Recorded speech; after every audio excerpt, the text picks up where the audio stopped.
Muito obrigado. Então, eu sou o Rodrigo Vivas, as pessoas me conhecem por Vivas. Essa coisa de ficar fazendo apresentação de currículo eu acho chatíssimo, né? Mas eu vou começar. Eu nasci em Bom Sucesso, em 75. Mentira. Eu sou professor da UFMG, trabalho com História da Arte nos últimos 20 anos e minha graduação, mestrado, doutorado e pós-doutorado estão associados a estudo de acervos. O que significa isso? Fundamentalmente, é uma questão que a gente vai discutir muito, né?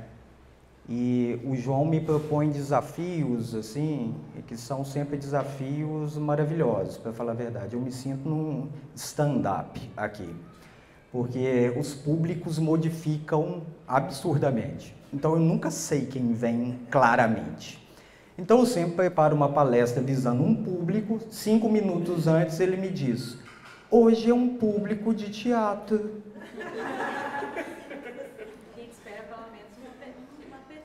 Mas isso é óbvio, é um conceito de não teatro que eu vou fazer para vocês, porque eu sou conceitual e de não dança. Então, significa então que eu já peço desculpas antecipadamente, tá? Então, toda vez que eu falar alguma questão sobre o teatro, sobre as artes cênicas, vocês me perdoem, mas vou falar mesmo, não estou nem aí. Então, isso será de forma irresponsável, tá? Então, fiquem tranquilos. E a gente vai ter aqui uma opção de conhecer um pouco o espaço, né, ver como que ele funciona, como que ele desenvolve. Né? O João sempre me agradece, mas como um gesto assim, proforme, porque ele não precisa me agradecer, que nós somos parceiros, porque ele é muito educado. Né? E eu sempre falo e destaco em todas as palestras, vocês vão entender e eu vou fazer comparações metafóricas com o teatro e com as artes cênicas no sentido geral, para mostrar como que o trabalho do João e do educativo, ele cumpre uma função que sem ele seria impossível disso acontecer. Né? Então, em linhas gerais, vamos começar do começo. Né? Onde a gente começa do começo?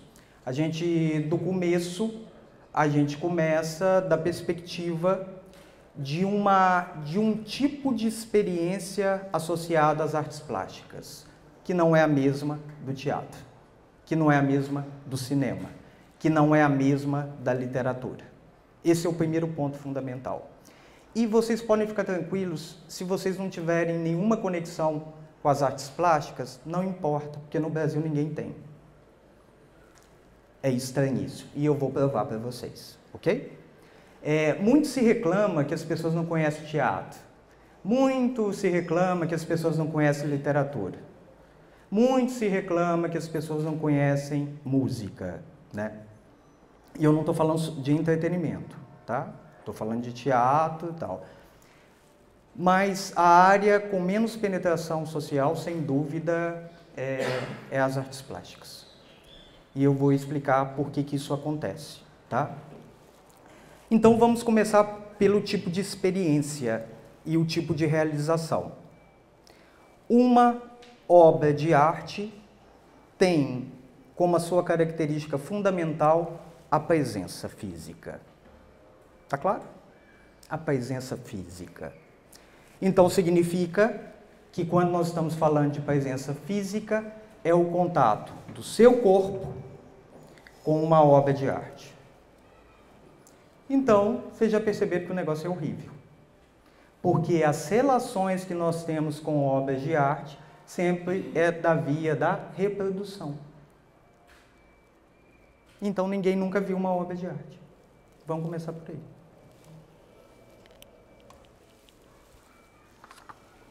Se eu pudesse comparar, eu diria: o teatro como uma arte de uma narrativa, mesmo que desconstruída.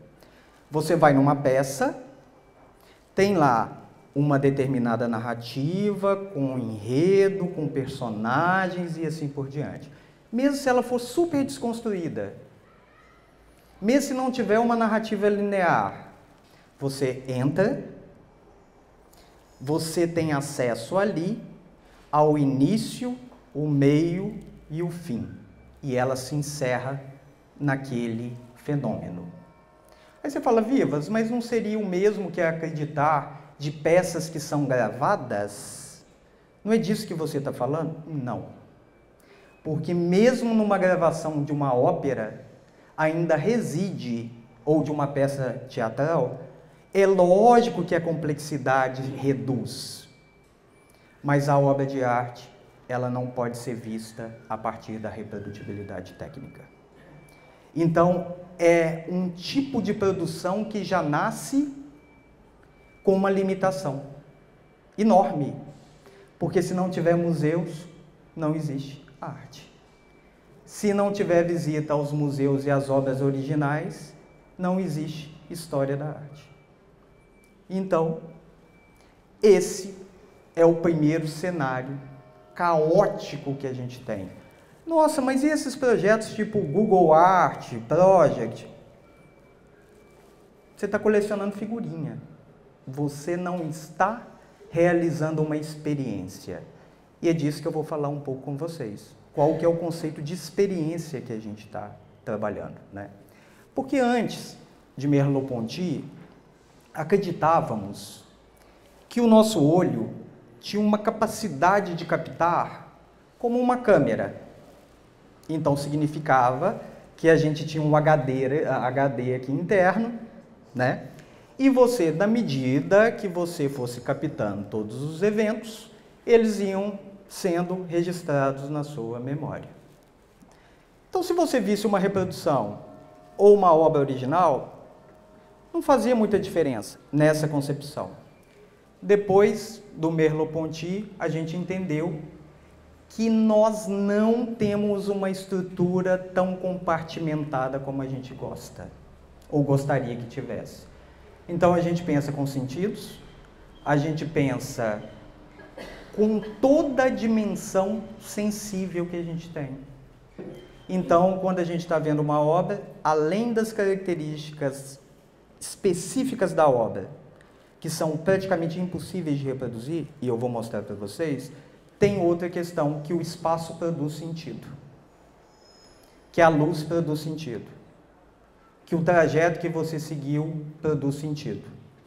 Então, se a gente tem essa dimensão, quando você está fazendo uma expografia ou uma curadoria, não é colocar quadros na parede, é construir uma ideia de experiência, é construir uma ideia de uma narrativa.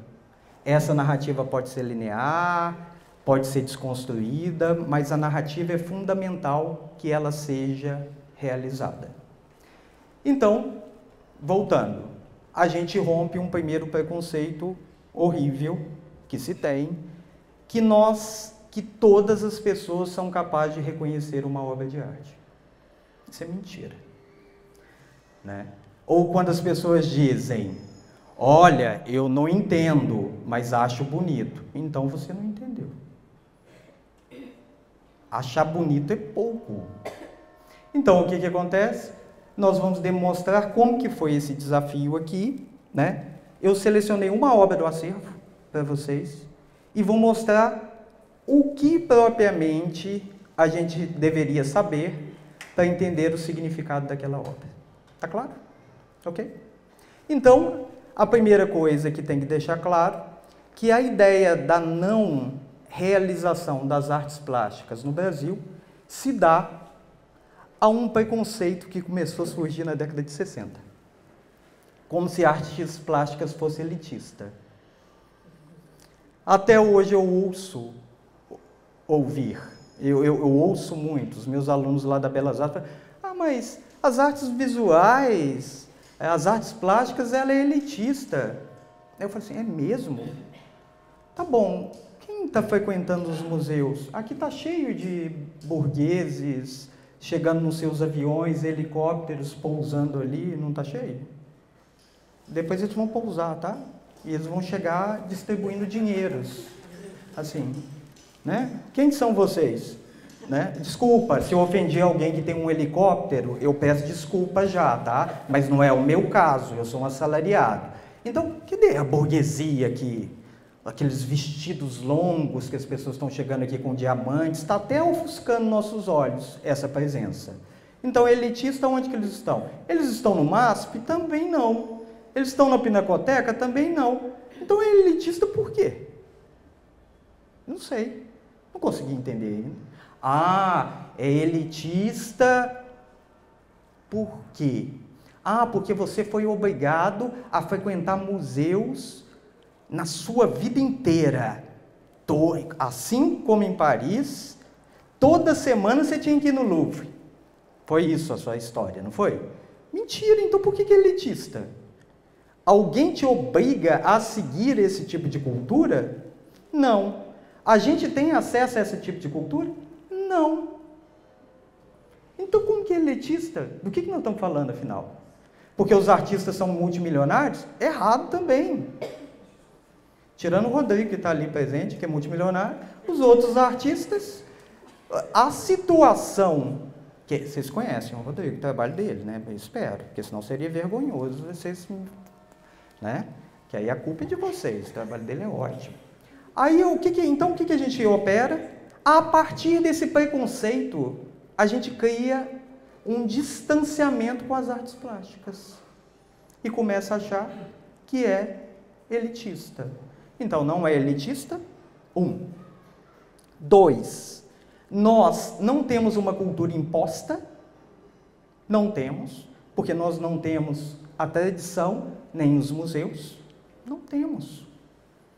Né? Você chega em Paris, tem 85 museus. Em Minas Gerais, quando a gente vai falar de artes plásticas, a gente não tem nenhum em funcionamento. Como a gente explica? Desculpa, tem o centro de memória. Todos os outros não existem. Vivas, mas o CCBB, é sempre bom a gente esclarecer isso. São exposições temporárias, trazidas com um pacotão fechado para latino-americano ver. Tá claro? Gente, eu acho lindo Kandinsky, Mondrian, que venham todos. É uma exposição que tem como fim conhecer Mondrian, Kandinsky, a história da arte? Não. É uma exposição para vender um tipo de produto cultural. Né? Então, por que esses grandes centros, essa é a minha briga, e eu ainda não fui assassinado, mas se eu for, é uma das razões, tá? Por que todo esse investimento, então, não foi feito nos artistas de Minas Gerais para criar um museu de arte contemporânea em Minas Gerais com os artistas que nós temos? Por quê? Uma exposição daquela custa R$1 milhão. Não estou brincando. Uma exposição custa R$1 milhão. Imagina se a gente tivesse um espaço para os nossos artistas em Minas, brasileiros, R$1 milhão cada exposição. Já imaginaram?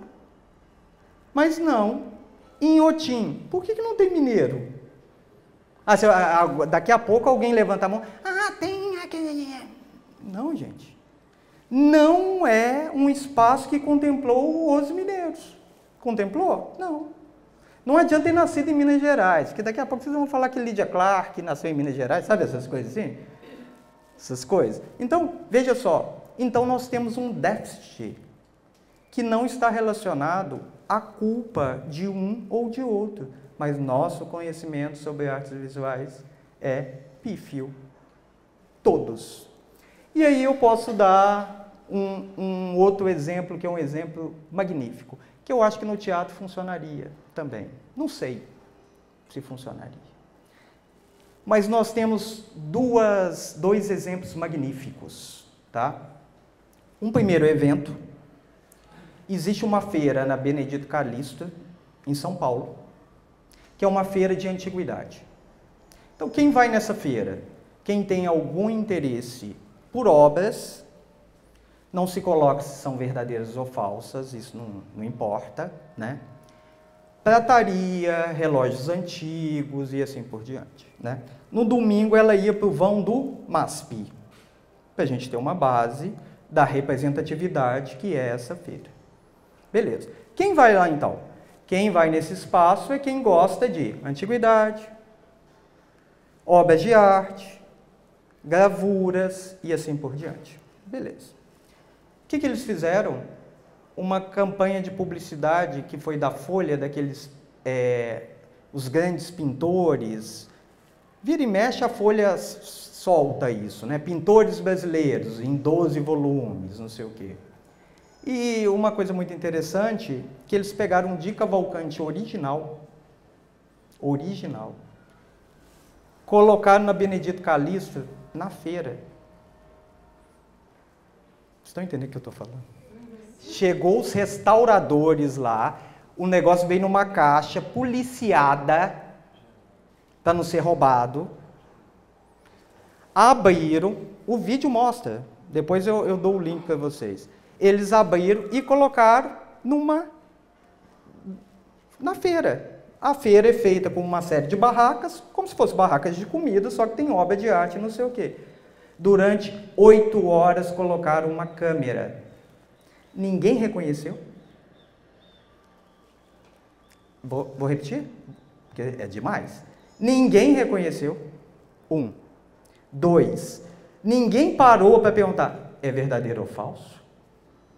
Porque se você encontra com o Pablo Picasso ou A Noite Estrelada do Van Gogh, você para e fala assim, ué, mas está muito bem feito, hein? Como que isso foi impresso? Mas eu consigo ver a tinta. Nossa, mas não pode ser um Van Gogh.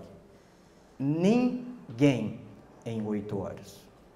Gente, não estava na Praça 7, não estava na porta do Ipatingão, não estava nesses lugares. Estava num lugar associado a pessoas que pelo menos têm um interesse. Segundo exemplo, fundamental, o grande violonista jovem, né, da Orquestra Sinfônica de Nova York, não sei se vocês já viram isso, é um jovem que também fez uma coisa muito interessante. Ele pega o violino dele, ele é o primeiro concertista, um Stradivarius, e ele toca lá na Filarmônica como primeiro violinista. Custa em média $400 para vê-lo.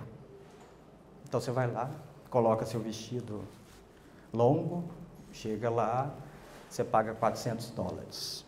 É o primeiro violonista.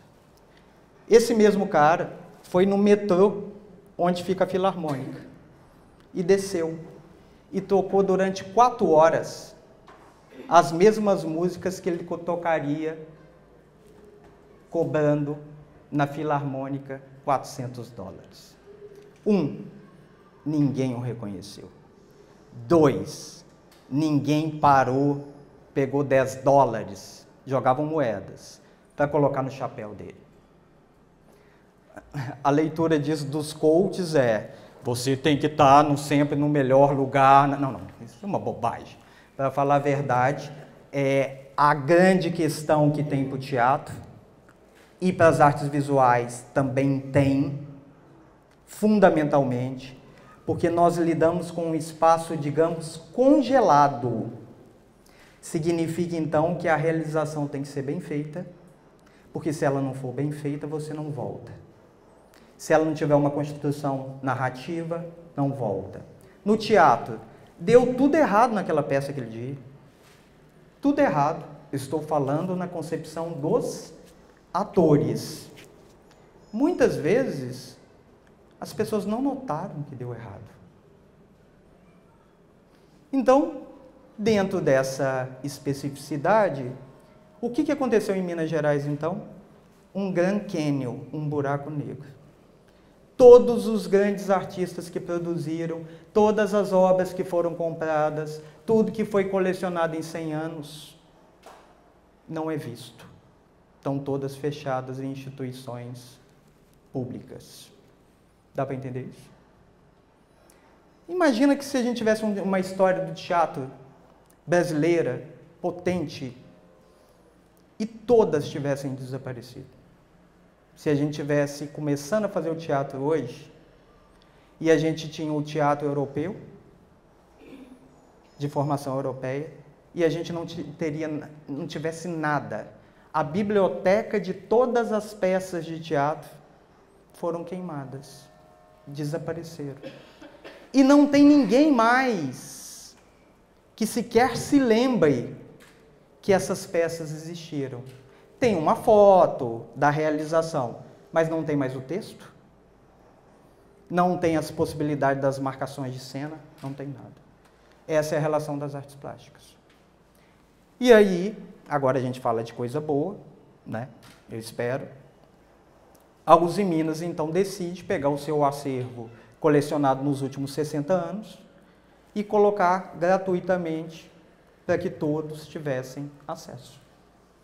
E foi a partir disso que a gente construiu esse espaço, tentando, então, a partir das obras que foram colecionadas, montar uma narrativa. Só que tem um problema. Quando você vai estudar a história do teatro, eu espero, todo mundo estuda história de teatro aqui, né? Já estudaram. Quem é a professora? Você é a professora? Então vamos falar mal dela. Por exemplo, a professora... Camila.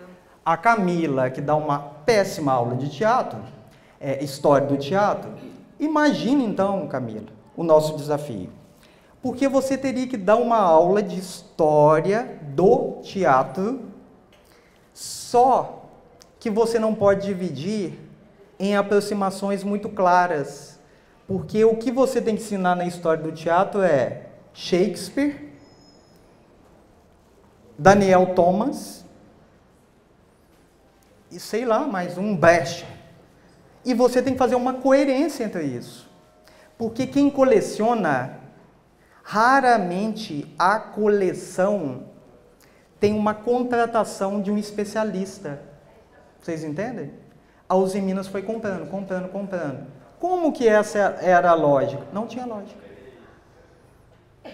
Então, veja só, se era um projeto para montar uma coleção como foi do MASP, poderia ter contratado um especialista e falar assim, eu quero uma coleção para Uzi Minas. Então, vamos colecionar só artistas mineiros, estou supondo. Só paisagens, só retratos. Não. Então, o nosso desafio foi o quê? Primeiro, encontrar todas as obras que estavam em salas, vocês sabem como funciona, em todos os lugares, e pensar assim, agora como construir uma narrativa possível? Veja só, eu não podia comprar outra obra. Então, se tem uma lacuna num determinado espaço, seria interessante, então, que outra obra cumprisse essa lacuna. Então, a gente teve que montar estudando as obras individuais e montando aqui uma narrativa. Então, nós tivemos que estudar cada obra individualmente, pensar cada obra associada a outra obra. Então, todas essas obras que estão aqui, imagina se você as recebesse, para falar a verdade, mais umas 200. E você tivesse que montar uma narrativa obedecendo à história do teatro. Porque ela tem que ter coerência, né? E outra coisa, né? Não se diferenciava a obra de arte e outros objetos. Significa que tinha um lustre como obra de arte. E não era um lustre contemporâneo, não. Tinha, por exemplo, uma boneca japonesa, que foi recebida numa das missões. A gente ainda tinha que lidar com os afetos, né? Mas eu acho ela tão bonita. Ah, mas não é uma obra de arte. Ah, então o que é uma obra de arte? Né? Para falar a verdade, as pessoas não querem que você fale assim, senta aí que eu vou te explicar. Ninguém quer, né? Que é uma resposta assim, é uma obra de arte porque brilha no escuro, né? As questões são essas, né? Deve ser igual ao teatro, né? Eu falo assim, por que isso não é teatro? Ou o que é o teatro? Se você entra nessas discussões das condições mínimas para existir o teatro, não sei quem dá essa disciplina, deve ser um coitado, porque deve sofrer demais. Só que nas artes plásticas ainda, a gente sofre mais, né? Porque a chantagem do vazio pegou a gente como, né? Então, a gente brincou aqui, eu brinquei no início, eu não posso chegar aqui e falar assim, vou fazer uma encenação. Vamos treinar tapa na cara. Tá, eu faço assim. Aí eu falo assim, isso é teatro? Você fala assim, não, é sério? Você está falando sério que isso é teatro? Você está falando sério mesmo que você é um ator? Que você faz piadinha?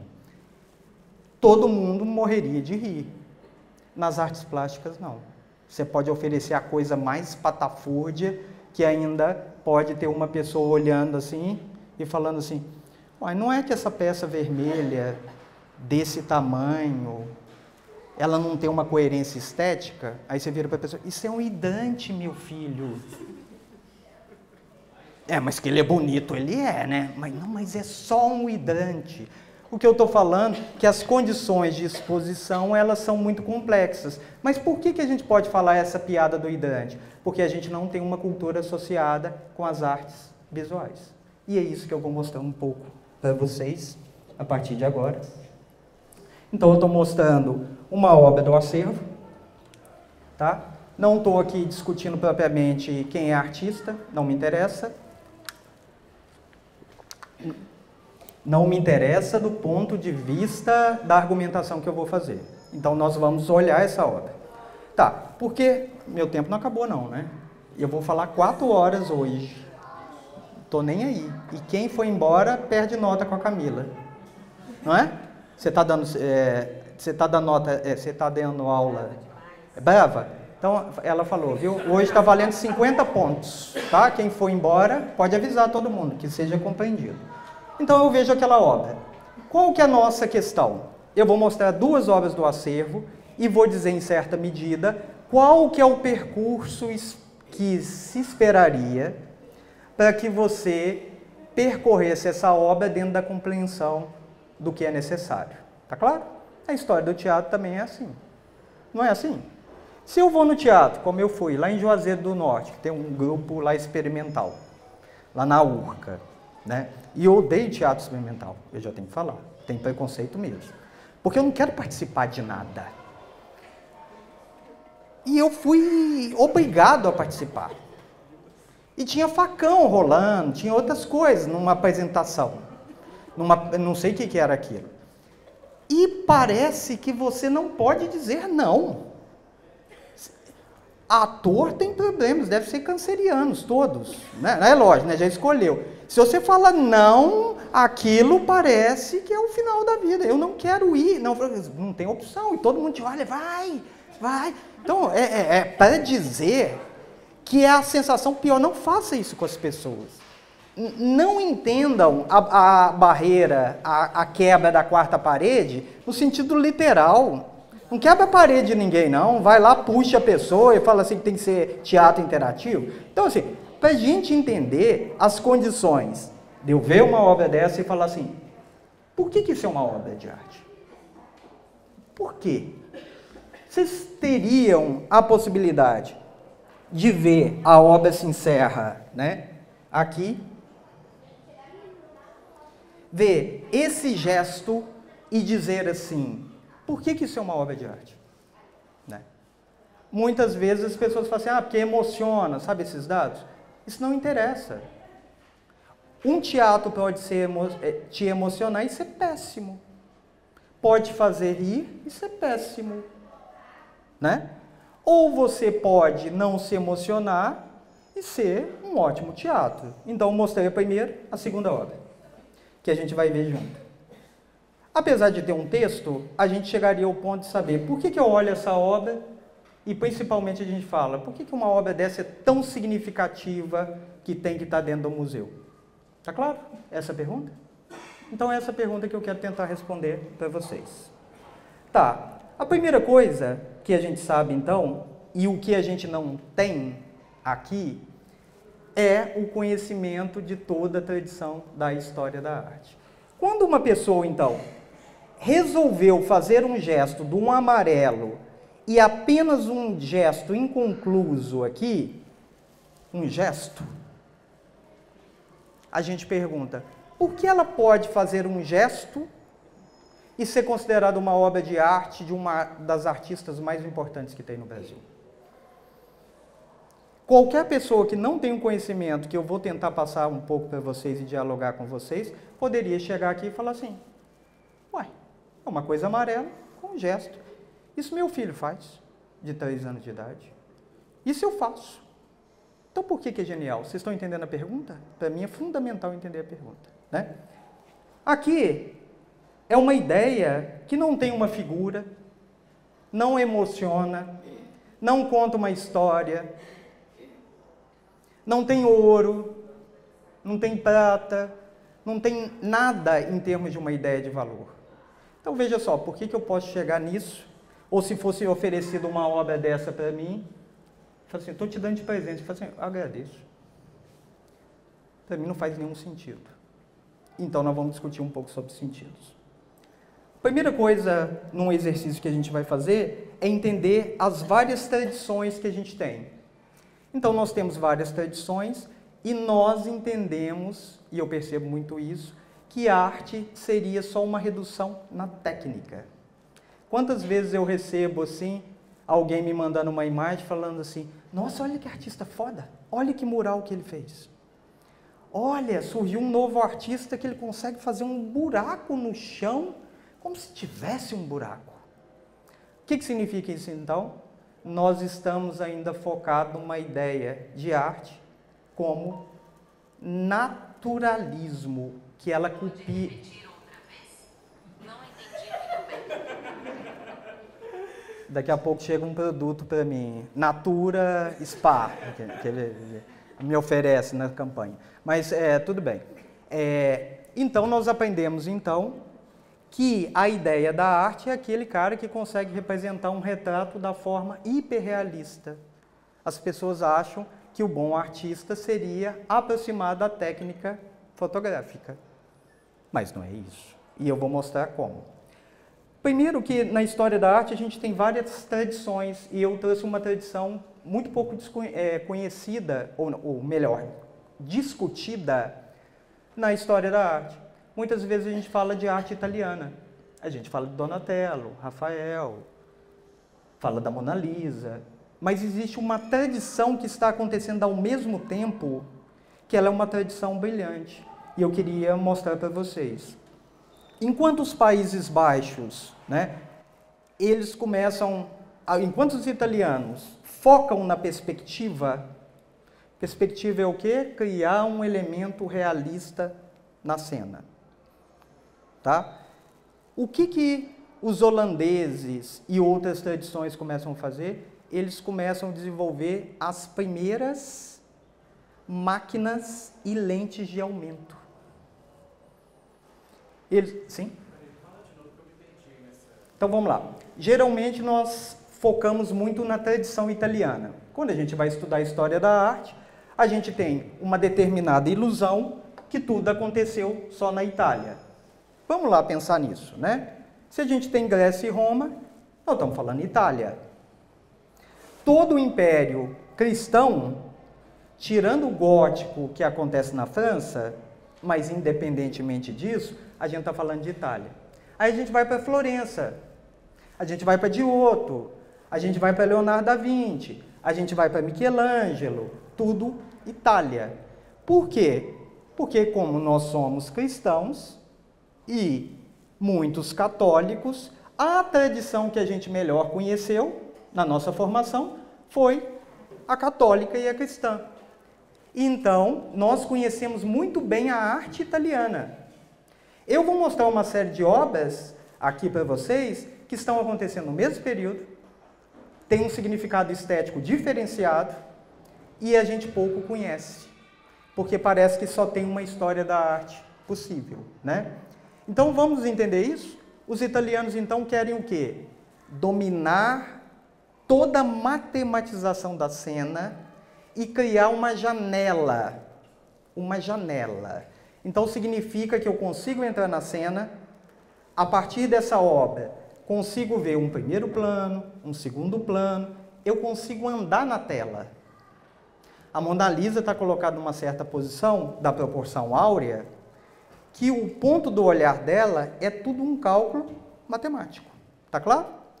Então, enquanto os italianos focaram na ideia da perspectiva e da construção da matematização da cena, os holandeses focaram na elaboração de máquinas ópticas. Veja só. Máquinas ópticas. Então, o que eles começaram a desenvolver? As primeiras lentes para captar todos os detalhes. Veja só. Vou mostrar uma série de imagens para vocês, então, que esse, não sei se está meio claro, mas olha a ideia da composição do tecido. Olha isso. Vê se vocês conseguem perceber. Vocês estão vendo que tem uma linha passando e um reflexo no espelho aqui, ó. Vocês estão vendo o detalhe, inclusive, do cachorro? Vocês estão vendo a dobra? O que eu estou querendo? Olha isso. Olha o brilho que é capaz de elaborar nessa parte do tecido com uma luz que pega, passa para cá e faz a realização da dobra. E aqui todos os detalhes desenhados, inclusive a trama e a franja do tapete. Então você está querendo dizer que isso só é possível por causa dessa tecnologia que são as máquinas ópticas? Isso. E outra tecnologia que não foi conhecida na Itália primeiramente, que foi a invenção da tinta a óleo, dos irmãos Eich. Deixa eu explicar isso melhor para vocês, se vocês não são da área, né? Vamos lembrar que grande parte das obras eram feitas como um afresco. Então você pegava a parede, aqui tem pedra naturalmente, mas a parede ainda é como se fosse uma aplicação de uma argamassa. Hoje é fácil, né? Com a aplicação você desenhava e pintava antes da parede secar. Quando você fazia isso, então você estruturava ali um painel. O que é o problema de certas técnicas como essa? Secou, acabou. Se você tentar pintar de novo onde você errou, fica marca. Tá claro? A aplicação da secagem de uma série de tintas antes da invenção da tinta a óleo permitia que você fizesse uma vez, errou, faz de novo. Você não pode mexer, porque senão fica a marca. Uma aquarela. Vamos pensar o guache também, né? Você está lá, você fez a diluição necessária. Quando você fez, vai ficar a marca. Vai ficar a marca no papel. O que eles inventaram? O que a tinta a óleo produz? Tinta, o óleo com pigmento te permite que você faça uma vez, apague inteiro se você não gostou. Faça novamente, altera inteiro. Não é incomum. Eu podia também trazer para vocês, no próximo encontro, vocês são obrigados a vir, aí eu trago. A gente vê que ela não gostou não. Uma mão, nota baixa. Anota o nome. A gente nota que a mão, pelo raio-x, estava embaixo. Exemplo. O artista... Isso em 1400. Não gosta, o que ele tem a capacidade de fazer por causa da tinta a óleo? Modificar a posição da mão. Os italianos, isso não é possível.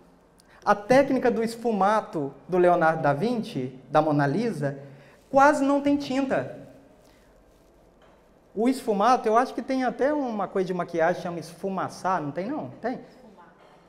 Chama esfumato também? Tá vendo? Como que Leonardo da Vinci está em todos os lugares, né? Até na sua maquiagem, brincadeira. Mas assim, é a técnica mesmo que ele desenvolve. Então não tem textura praticamente ali. Então não pode ter erro, né? Ali não pode ter erro. A sombra é feita como se você pegasse o grafite colorido e passasse um algodão. Já brincaram disso lá na escola? Não sei se hoje não faz isso, hoje vocês fazem no tablet. Mas, assim, na minha época você fazia aquilo. Então, não tem possibilidade para o erro. Os holandeses podem fazer o quê? Uma vez, duas vezes, e você pode ficar 2 anos pintando um único quadro. E demorar 100 anos para a tinta secar completamente. Como é que demora 100 anos? Tinta a óleo? Depende do número de camadas, ela pode ficar.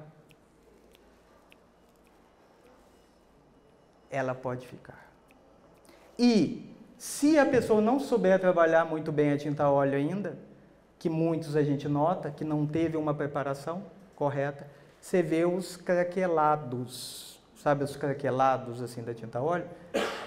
Então, passando, olha isso, os detalhes. Eu estou falando do nível do detalhe de cada elemento de uma composição como essa. E olha que interessante. Olha isso.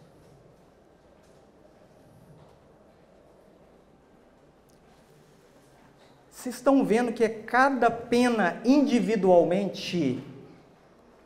Cada pena. Vocês estão vendo ali, gente? Porque às vezes não sei. Oi, tudo bem? Como que uma pessoa produz um senso de realidade desse que parece realidade virtual? Em 1600? 1500? Ô, Victor, Sim. Sem querer pensar numa coisa assim, ou outro, tá? Mas só para tentar fazer uma comparação. Então, se os italianos eles queriam uma geometrização do espaço para ter um efeito de narrativa, porque é para isso que serve, né? Isso.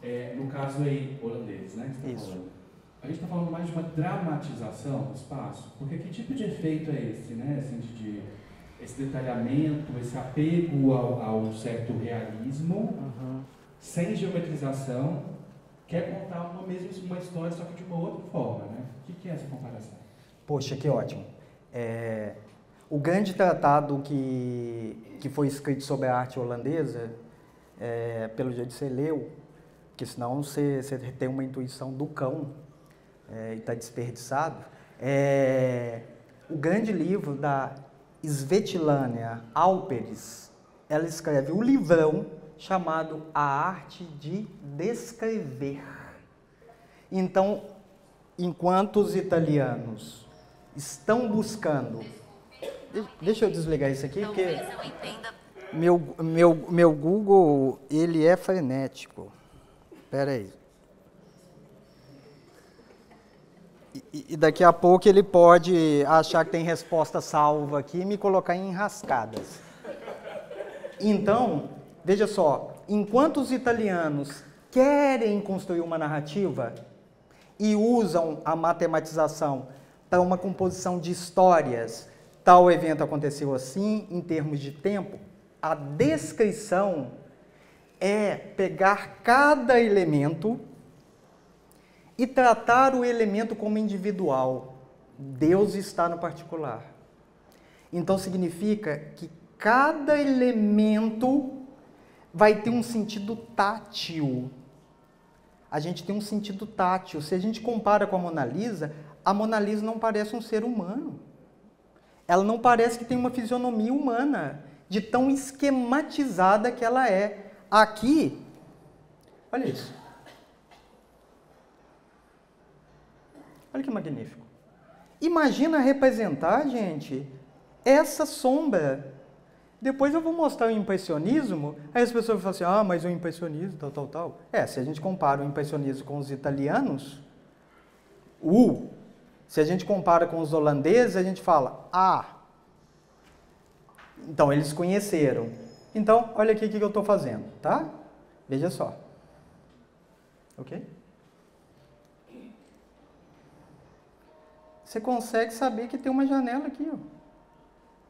Você consegue entender aqui, ó, que tem uma continuidade. Eu poderia pegar todos os detalhes aqui para mostrar para vocês como tem um senso de descrição e de realidade de uma forma... Olha isso. Olha esse brinco. E, gente, vocês estão entendendo que nós estamos vendo uma reprodução péssima? Que lá as texturas são individualizadas? Não tem mistura assim, não. Então, deixa eu te explicar que tecnologia é essa aqui. Ó. Essa tecnologia aqui é assim. Ela odeia ruído. Vocês estão entendendo o que é o ruído?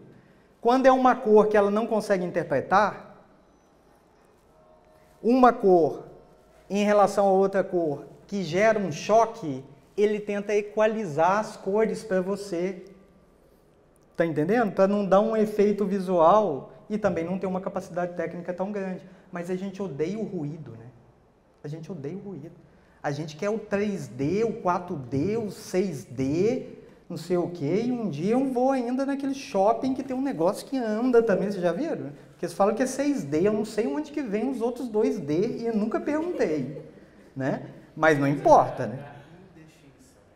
Oi? Essa coisa da indefinição. Exato. E olha aí, olha isso. Olha o brilho aqui. Vocês estão entendendo que teve uma preparação de tela, a escolha de um pigmento, já te dou a palavra, a escolha de um pigmento. Você não compra a tinta em tubo, você tem que coletar o pigmento, fazer o pigmento, misturar para chegar a um padrão cromático. Você aplica com um pincel específico, aplicou, você não pode aplicar de novo, porque você pode sujar o pincel, você pega... Vocês estão entendendo? Não tem nada industrializado, cara. Você está fazendo sua própria tinta como um químico. E está conseguindo produzir esse efeito aqui, ó. Esse efeito aqui e esse efeito. Por favor, pode. A detalhação é baseada numa filosofia específica que os holandeses tinham? Sim. Perfeito. Então vamos lá. A grande tradução é: enquanto os italianos ficam ainda submetidos a uma ideia geral de um conhecimento transcendental a partir da igreja, a realização máxima é o divino, lá eles estão realizando os primeiros tratados de ciência. Então, nesse livro tem um capítulo chamado Os Olhos de Kepler. O Kepler. Porque eles estão tendo acesso às primeiras definições das máquinas ópticas.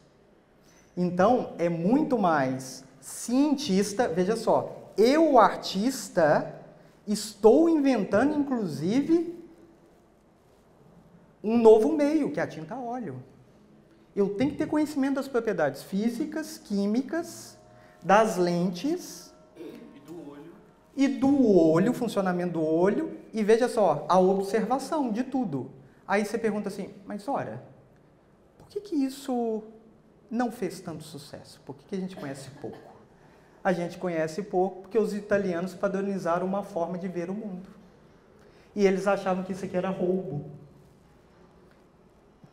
Roubo no sentido de usar mecanismos proibidos para o conhecimento da arte. Se você é bom mesmo, você tem que pintar diretamente. Mas eles usavam também. Mas isso é uma briga à parte, que a gente não precisa entrar. E aí, olha isso. Eu já consegui demonstrar para vocês, então, né, que a gente consegue, inclusive, ter a noção que mapa e qual a iluminação que ele está usando. Sim? Eu sei que a cor azul, para os italianos, né, era uma cor muito importante, porque era uma cor muito cara. E era usada geralmente para figuras muito importantes da história. Mas eu percebi que na arte holandesa é muito usado também, mas para pessoas aleatórias. Tem tipo alguma coisa, eles tinham um azul diferente, que era mais barato, alguma coisa do tipo? Sim. Olha, pergunta... Vocês querem ser meus alunos na Belas Artes? Por favor, matriculem todos. Olha, desculpa, tá? Porque vocês fazem perguntas mais interessantes que meus alunos lá que estão fazendo 5 disciplinas comigo. 5 anos, coitados. Deve ser por isso. Mentira. Mas olha só, eu vou te responder de 2 formas. Uma forma dizendo que essa sua pergunta não tem um subtexto. Eu vou ignorar que ela tenha, porque ela tem uma condução perigosa que meus alunos vêm falar. Falar que o azul é racista, sabe essas coisas? Ah, mas o azul era racista. Quando, lá na Belas Artes, agora quando a pessoa me pergunta assim, que horas é o almoço? Eu falo assim, por que você está perguntando isso? Eu fui racista em algum momento, eu ofendi alguém, usei o pronome errado, não estou brincando. Por quê? Qual que é a ideia? É lógico que os grandes contratantes escolhiam certos pigmentos que eram muito mais difíceis de obter. O azul da Prússia, que era um pigmento super difícil de obter. Mas a gente tem que lembrar o seguinte, nem aqui, nem na Itália, o artista está trabalhando para gente pobre. Então, todas as obras que sobreviveram, bem ou mal, os artistas estavam trabalhando ou para um mecenas. Ah, mas tinha mecenas na Itália? Tinha. A família Medici também, mas a família Medici, lá que fez Florença inteira, a família de banqueiros. Tudo que a gente tem naquela grande, além da igreja, mas assim, então, para falar a verdade, o azul era mais caro, né? E na medida que o contratante tinha mais dinheiro para fazer isso, ele conseguia contratar, né? Então o azul não é tão raro por esse ponto, mas tem outro ponto também que a gente começa a pensar, né? Que eu vou entrar depois no conceito de autonomia do artista. Quando a gente está estudando história da arte, por um longo período, o artista sempre esteve submetido a um contratante para conseguir trabalhar. Sempre. Sempre. E hoje também? Sim, mas deixa a polêmica para daqui a pouco, né? Então, vimos os detalhes, tá? Eu poderia analisar, mas se não... Não, mas esse eu vou mostrar.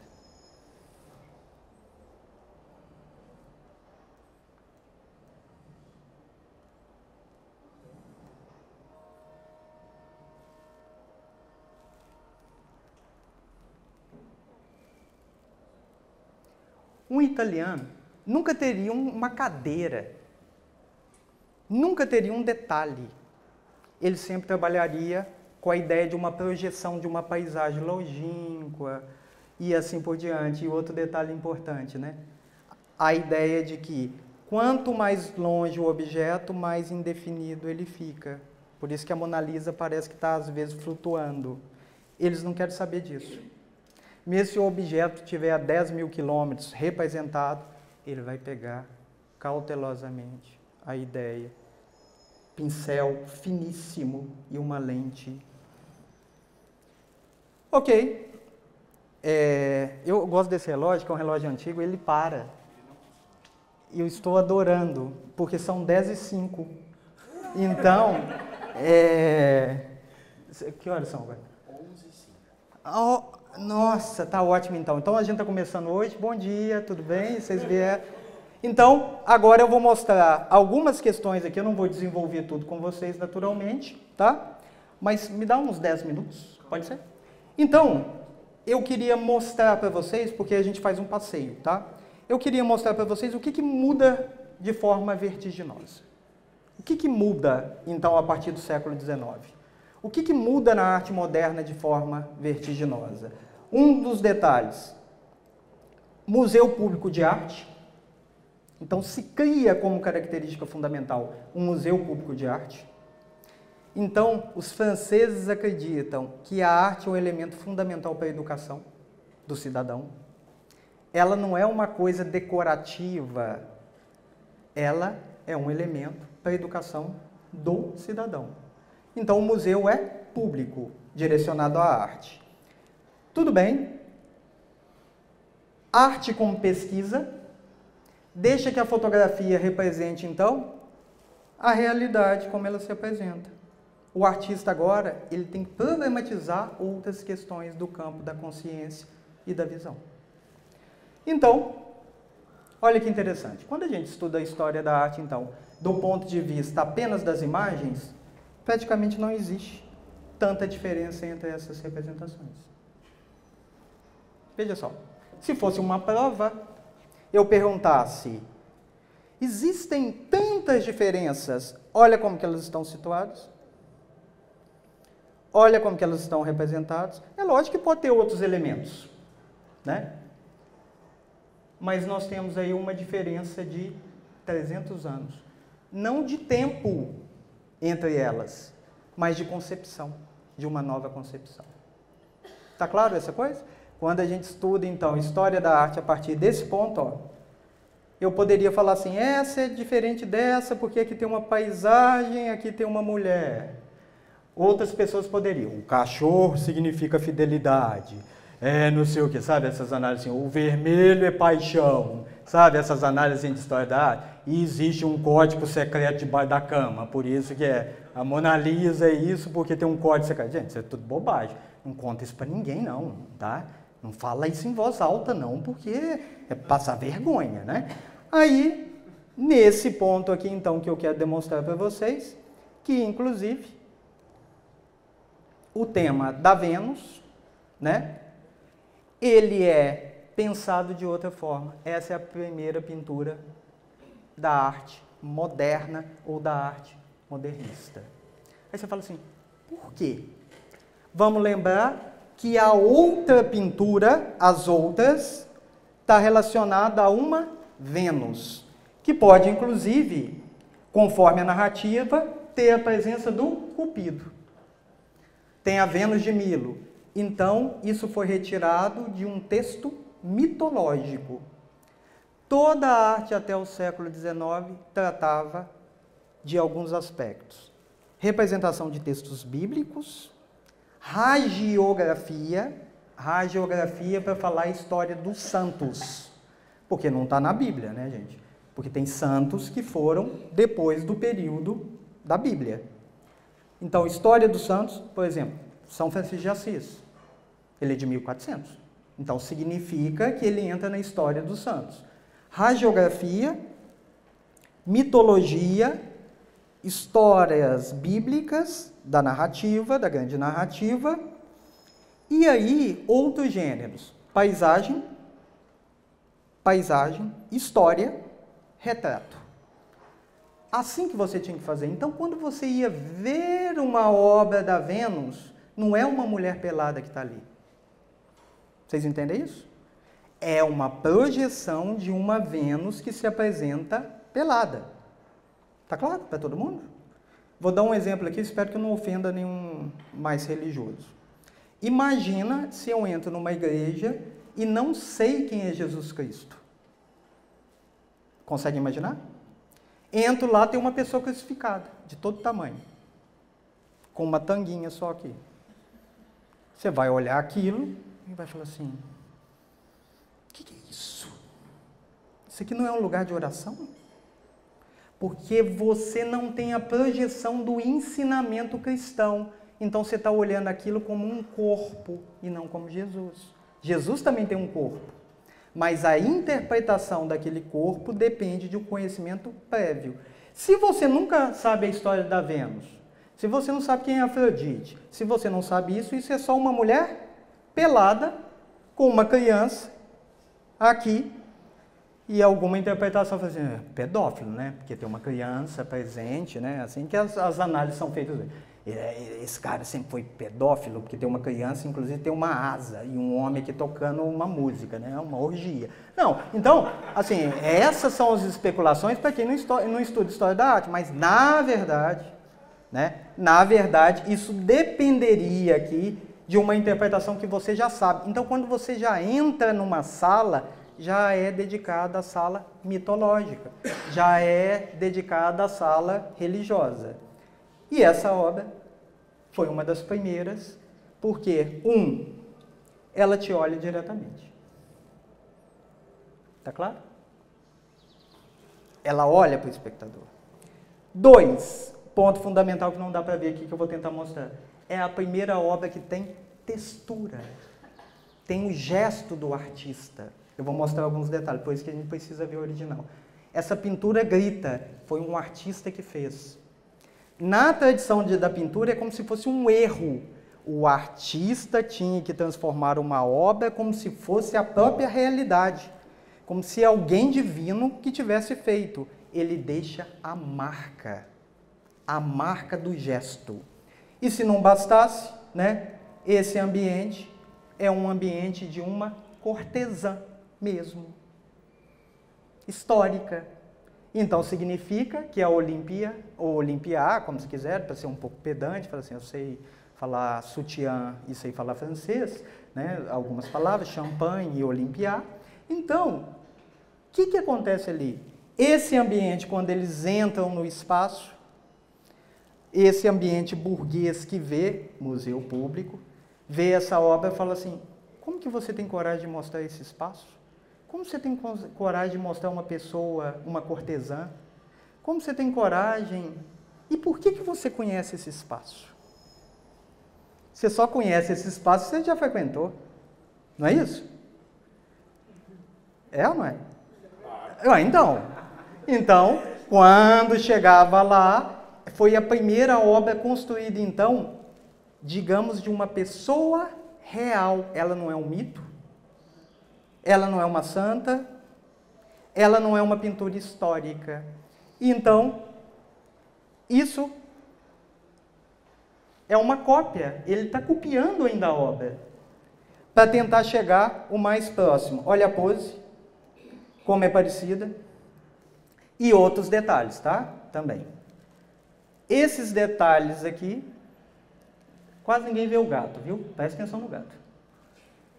Porque o gato te viu também.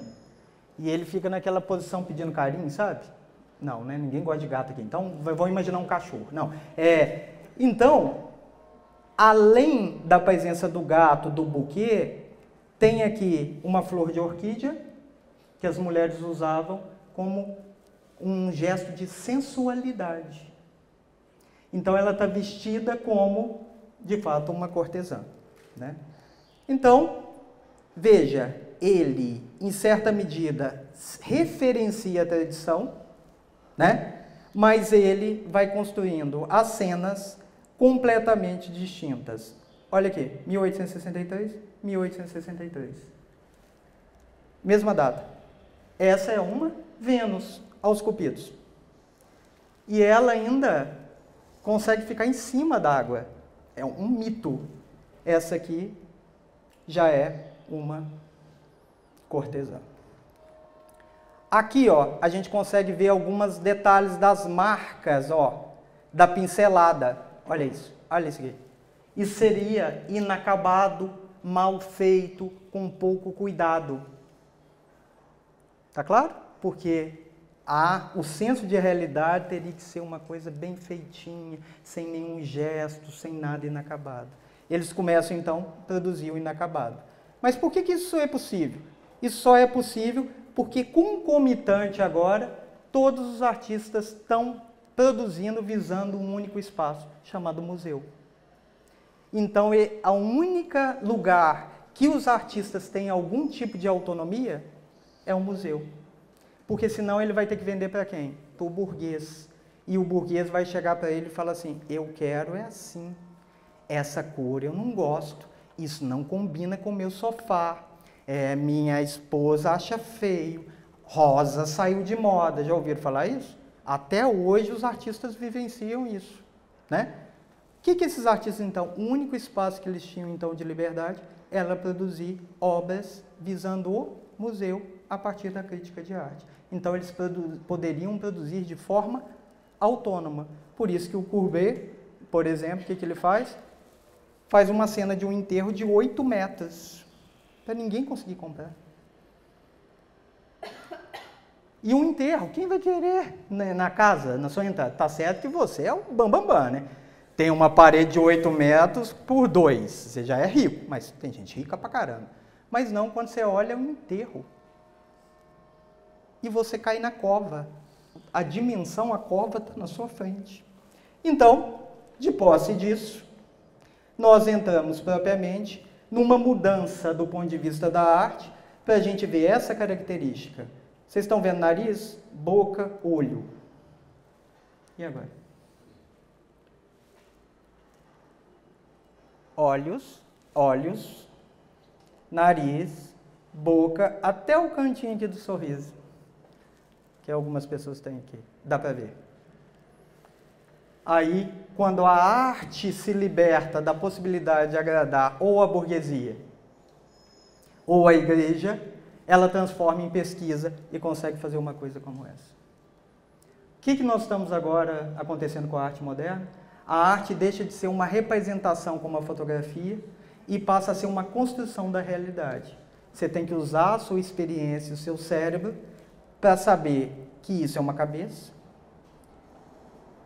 isso é uma criança. Por que você sabe disso? Você só sabe disso porque você está fazendo uma projeção. Olha. Estão vendo como que é feito? Se eu isolasse só essa cena, seria impossível definir que aquilo de fato é uma cabeça. Então, nesse cenário, a arte passa a construir um aspecto, mais 5 minutos, um aspecto fenomenal que ela deixa de querer representar a realidade como ela é e passa a querer representar a realidade como ela apresenta. Porque, na verdade, não existe uma coisa chamada realidade. Passa-se a discutir agora que nós captamos a realidade de forma diferente. E que vários fatores externos influenciam, inclusive, como a gente vê a realidade. A noção de tempo está associado a inúmeros fatores. Esse tempo que a gente está aqui pode ter durado para alguns 7 horas ou pode ter durado 30 minutos, conforme o seu humor, conforme a sua fome, que você vê aquele bolo e fala, que desgraça, não vai ter um intervalo? Tudo isso modifica, eu acho que você está nessa, eu também, viu?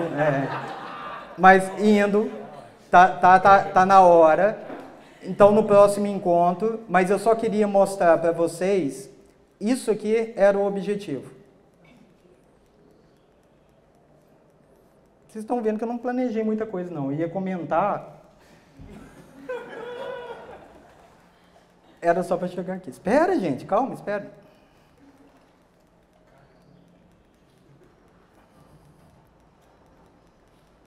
Então, quando a gente chegasse...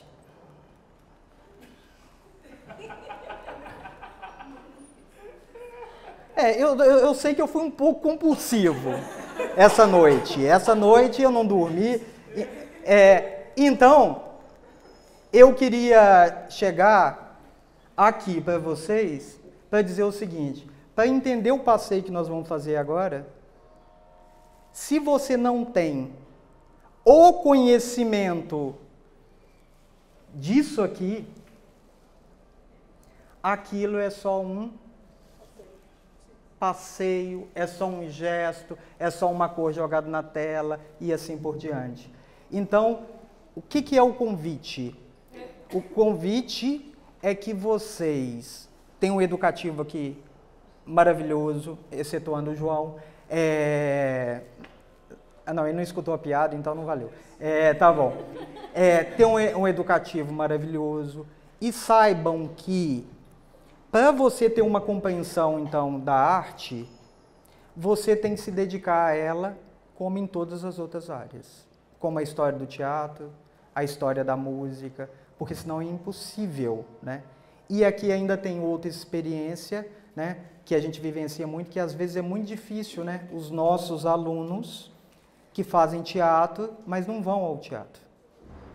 Mesmo se for de graça, né? É um artista visual, mas não vai em exposição. Eu não gosto de ir em exposição. Falei assim, será que você não escolheu medicina e está aqui errado, né? Sabe?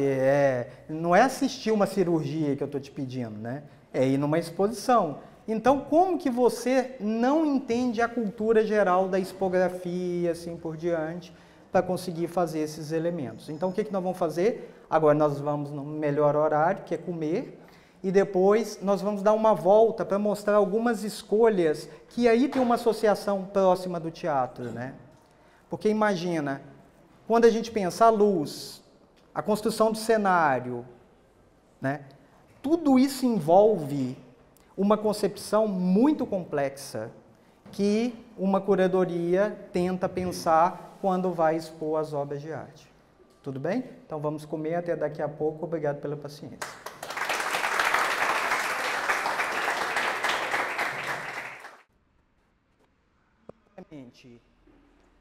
A gente entra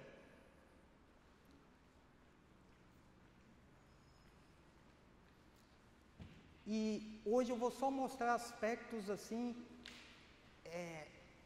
de um curador genial, o melhor curador do mundo. Vão entrando mais, vão chegando para cá. Meu assistente de Libras e as jovens, porque senão elas não acompanham. Vamos lá. Olha só, então vocês entenderam que a gente tem um conjunto de obras e o objetivo é que a gente consiga, em certa medida, construir uma narrativa. Sabe aquelas exposições que você entra e não sabe do que se trata? São quase todas que eu frequento.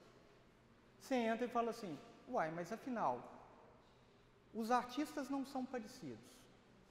Não existe uma ideia de uma construção textual. Como aqui a gente tem um fim educativo, qual a divisão que nós fizemos? Cada área tem um conceito estabelecido com um conjunto de obras que pertencem. Vocês estão vendo que a solução aqui do Luiz, genial, né? O que é? Nós temos salas específicas, vocês estão vendo que isso é uma separação, que dá origem àquele texto, mas nós temos uma estrutura suspensa e vazada, que uma obra se comunica também com as outras, em estruturas expográficas. Então, o que é? Qual que é a limitação que a gente poderia ter? Ter um monte de gavetinha apenas, e essas gavetinhas, as obras ficarem isoladas sem nenhum contato. Aqui nós construímos uma estrutura que a própria estrutura... Vocês estão entendendo que isso tudo foi construído do zero? Vocês estão entendendo, né? Isso aqui tinha paredes. Tudo isso foi quebrado. Tudo foi quebrado. Tudo foi construído do zero. Tudo é projeto do zero. Toda a iluminação é do zero. Então, depois vocês vão ler os textos e acompanhar as ideias, mas nós vamos mostrar algumas questões aqui interessantíssimas, né? Até a própria projeção da sombra. Isso é pensado absurdamente. Tá explicado ali, né? Qualquer pessoa que visita e tem o educativo, mas você percebe que essa imagem é uma imagem semelhante que está na Catedral de Brasília, que tem os anjos de Brasília. Só que, o que a gente fez? A gente tinha uma imagem. Aqui também está em Brasília, na Praça dos Três Poderes. Nós tínhamos outro princípio de materialidade, com imagens menores. Então, o que a gente fez? Vocês estão vendo que dá para ver tanto a aproximação do anjo, em todos os seus detalhes, até como ele está chegando. Vocês estão entendendo que ele está pousando pelo movimento da perna? Esse cabo de aço está lá em cima. Então a gente ficou horas tentando marcar a equivalência da sombra, porque se ele ficasse totalmente em pé, ele estaria descendo como o super-homem, né? Fisicamente o super-homem não existe, né? Eu só sei que ele não existe, por quê? Porque se ele fosse fazer uma propulsão, ele teria que fazer um buraco no chão. Como que ele consegue erguer com a força sem gerar uma resistência? Por isso que eu não acredito nele. Porque se fizesse um buraco no chão toda vez que ele voasse, eu acreditava. Então aqui e ali é a estilização da Catedral de Brasília. É uma citação que foi feito... Sim, João. Eu acho que a gente nunca tinha pensado falar desse movimento que a estrutura do anjo faz, né? Que não é de subida, é de descida. De descida. Isso tem muito a ver com o que você falou aqui agora há pouco, né? Dessa humanização dos termos da arte, né? Até, embora seja um anjo, ele não está ascendendo ao céu, ele está vindo para o mundo terreno, né? Perfeito. Isso é legal de falar. Perfeito. Perfeito. Ele de fato se aproxima, né? E as próprias feições, depois que você vai ver, e também tem outra coisa do gesto solene que ele faz. Geralmente, na iconografia, quando o anjo aparece, inclusive para anunciar, né, a gravidez, que o menino Jesus não sei o quê, ele chega meio num gesto quase de imposição. Ela está lendo geralmente, ele chega, ela ajoelha, porque ela está em meditação. Esse anjo tem muito mais uma relação de afetividade ou de aproximação. Então, essas duas obras também, ela para simular aqui também o tamanho lá dos três poderes, para dizer da materialidade dos tamanhos, né? Então, a gente entra aqui, tem um texto. Agora, eu quero que vocês comecem a ver como isso tudo foi pensado. Vem cá, todo mundo tem que vir para cá. Vem aqui que vocês vão olhar o azul, a luz, o vermelho, que encontra o vermelho da tela lá no final, ó.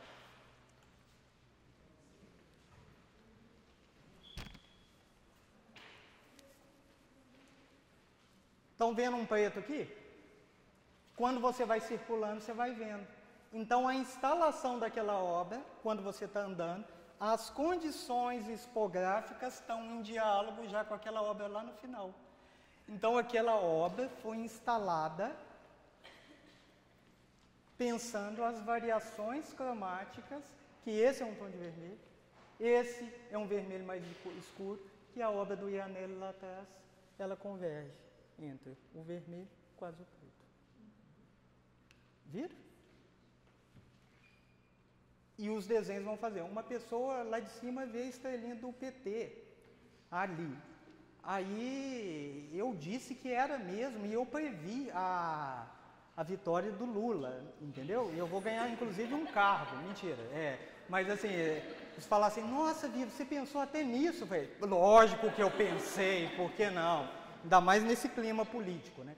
Então, vocês estão vendo que aqui é uma sala, mas aqui, ó, é dado a ver os vazios para que você relacione uma obra em contato com outra obra. Depois vocês passem por aqui, ó, porque são obras completamente distintas, mas você consegue também estabelecer conexões entre essa sala e as conexões possíveis entre essa obra e essa obra. Então tem uma estrutura relacional e uma estrutura também de história da arte. Eu espero que qualquer pessoa que leia o texto entenda minimamente qual que é a dinâmica de cada sala. Aqui é o ponto escultural que exigem, por exemplo, elementos distintos. Circular, dinâmicas do movimento. Estão vendo? Ali vai explicar quais são as dinâmicas do movimento, que essa escultura você vê na frontalidade. Está claro? Por isso nós fizemos uma projeção de sombras. Essa escultura, está explicado ali, você tem que montar a estrutura física a partir dos pequenos elementos parciais que você vai vendo. É isso mesmo. Mas você só consegue fazer isto circulando. Então tem um movimento relativo e um movimento absoluto. O movimento absoluto está associado a como isso foi feito. O relativo, que nesse ponto que eu vejo, eu vejo uma forma geométrica. Quando eu mudo para cá, eu vejo outras. E meu cérebro vai fazendo a composição necessária, quase como um cubo mágico, para que a estrutura mental ela se materialize. E um conceito fundamental aqui se chama vazio ativo. É a partir do vazio, da ausência, do que falta, que a peça constrói a sua experiência, né? Aqui também não preciso falar que cada posição, e a gente não tem uma história da escultura tão fundamentada. Esse movimento do corpo, ele só faz sentido se a gente de fato circular, porque senão você vai imaginar que ela é uma escultura que não obedece às formas do corpo. Mas a cada ponto que você olha, ela tem um princípio de rotação que faz sentido dentro da dinâmica até do dedinho. Esse movimento do dedo é fundamental para você andar ou deslocar. Então, explicando de outra forma. Quem já viu Davi de Michelangelo nas fotos? Nunca viu Davi de Michelangelo. Sim? Você já viu? Então, quando você vê a foto, ele está na frontalidade. Mas onde você deveria estar vendo ele? A quase 4 metros de altura. Então, a mão dele na frontalidade parece que está deformada. Mas quem disse que é para você ver assim? Só o pedestal é desse tamanho. Ele tem mais 4 metros, então você está vendo a mão dele numa altura de 3 metros, 4 metros. Então, vocês estão entendendo o problema da escultura? Nenhuma foto seria capaz de captar essa escultura. Essa experiência. E essa experiência, mas nenhuma seria suficiente. Ah, mas eu posso fazer um vídeo. Pode, cara, mas venha para cá. Aí você teria que fazer um vídeo aqui primeiro. Eu aposto que alguém vai fazer isso. Aí você pega, desce mais 10 centímetros. Ao invés de você usar a sua consciência. É igual a exposição do CCBB, oi CCBB, me contrate, do CCBB, que mostra lá Kandinsky. E Kandinsky está usando aquelas formas para você aprender e treinar seu cérebro. Aí eles fazem um óculos de virtual para você ver Kandinsky como você deveria ver. Então por que trouxe Kandinsky? Faz sentido. A arte é uma experiência corporal, física. Você tem que chegar aqui e ver que posição é essa, se colocar na... O teatro funciona. Que posição é essa? Qual que é a expressividade que isso está? Por que foi colocado nessa posição? Assim por diante. Vamos andar mais, senão eu fico só aqui. Do pincel e da cor vai realizando as sobreposições, vai produzindo uma sensação de outra cor. Então não existe cor em si, existe cor relacional. Um vermelho do lado de um branco não é a mesma coisa que um vermelho de um lado de um azul, de um amarelo. E essa é a teoria das cores que a arte moderna ela produz, que não deu muito tempo. Saímos daqui, vocês estão vendo ali? Prestem atenção, vermelho de novo, vermelho, o quintal. Saímos aqui, esse vermelho vai pegar lá no Iannelli. Tá claro? Ok? Estão vendo? Saímos aqui. Agora ele está na frente, por favor. Obrigado, viu? Ainda bem. Eu pensei assim, nossa, sumiu uma obra. Será que eu sonhei com isso, que tinha uma outra obra? Essa obra aqui está em diálogo com qual? Mesmo artista que faz a conexão com essa obra, que é do mesmo artista, que o tom cromático aproxima da outra obra. E que você já viu ali vermelho e preto aproximando para chegar aqui. Fala que não é foda. Você tem que lidar com o arquiteto? Você tem que lidar com quem está fazendo o negócio da madeira? Oh, desculpa. Você tem que lidar com a altura, com o nível, com a luz, mas não acaba ainda não, pessoal.